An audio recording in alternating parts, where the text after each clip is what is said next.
పల్నాడు జిల్లాలో ముగ్గురు వీఆర్ఓలకు షోకాజ్ నోటీసులు జారీ అయ్యాయి. పట్టాదారు పాసు పుస్తకాల జారీలో రైతుల నుంచి డబ్బులు వసూలు చేశారని వీరిపై ఆరోపణలు వచ్చాయి.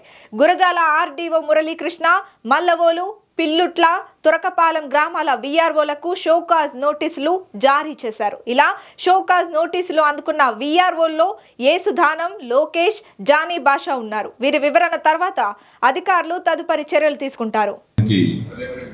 ప్రతి రోజు కూడా రైతులు సంబంధించిన వాళ్ళకి పాస్ పుస్తకాలు కావచ్చు, తర్వాత సర్వే నిమిత్తం కావచ్చు, సచివాలయాలకు వచ్చి వాళ్ళ అప్లికేషన్స్ పెట్టడం అనేది జరుగుతూ ఉంటుంది.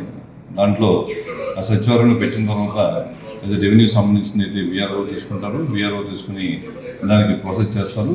మామూలుగా ఏదైనా పాస్ పుస్తకాల విషయం కావచ్చు, లేకపోతే అడంగల కరెక్షన్స్ కావచ్చు, అట్లాగే ఏదైనా సర్వే సంబంధించిన అయితే సర్వే తీసుకుంటారు. సంబంధించిన కాగితాలని ఎఫ్ఐఆర్ పిటిషన్ కానీ, సర్వే సబ్ డివిజన్ సంబంధించిన కానీ తీసుకున్న తర్వాత వాళ్ళు నెక్స్ట్ లెవెల్కి ప్రాసెస్ చేయాలి. యాక్చువల్గా జరుగుతూ ఉంది అలాగే. అది దాంట్లో భాగంగా వీళ్ళకి పాస్ పుస్తకాలు ఇచ్చే క్రమంలో కానీ, సర్వే చేసే క్రమంలో కానీ ఎవరైనా అంటే మామూలుగా మనకు ఒక ప్రెస్క్రైబ్డ్ ఫీజు అంటూ ఉంటుంది. సచివాలయంలో మామూలుగా మన పాస్బుక్ అప్లై చేయడానికి ప్రెస్క్రైబ్డ్ ఫీజు ఉంటుంది. Survey fees, income certificate, caste certificate, ప్రతిదానికి నిర్దేశిత రుసుము చెల్లించి అప్లికేషన్ వాళ్ళు పెట్టుకోవచ్చు. ఇది పబ్లిక్. దాంట్లో భాగంగా మనకి అలాగే పాస్బుక్ కోసం తీసుకున్నప్పుడు అది సచివాలయంలో ఎంతైతే గవర్నమెంట్ నిర్దేశించిందో అదే తీసుకోవాలి. అప్లికేషన్ తీసుకున్న తర్వాత కన్సర్న్ వీఆర్ఓ, ఆర్ఐ, ఎంఆర్ఓ వాళ్ళకి ఎలిజిబిలిటీని బట్టి పాస్బుక్ ఇష్యూ చేయడం జరుగుతుంది. దీంట్లో క్రమంలో వారికి భూమికి ఎవరైతే అప్లై చేసుకున్నారో వాళ్ళకి ఏంటంటే ఫార్మేట్ నోటీస్ అనేది ఇష్యూ చేయాలి. అది పబ్లిక్ వాళ్ళకి ఎవరైతే పబ్లిక్ అంతా తెలిసే విధంగా సచివాలయంలో, ఎంఆర్ఓస్లో కూడా పబ్లిష్ చేయాలి. తర్వాత అప్లికెంట్ కూడా మన ఫార్మ్ 8 సర్వ్ చేసి అది కూడా పెట్టుకోవాలి. అలాగే భూములు కూడా పరిశీలించాలి.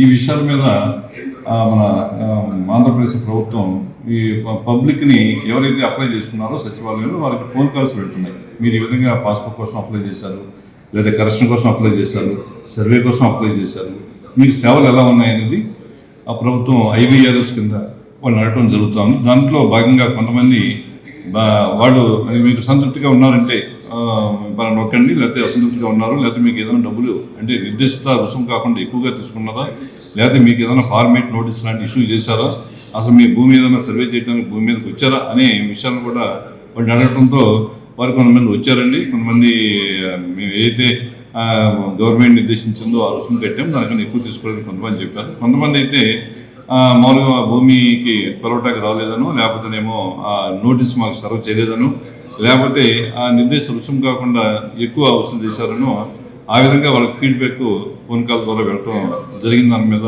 కొంతమంది నేమ్స్ అయితే మనకు వచ్చి రావడం జరిగిందండి.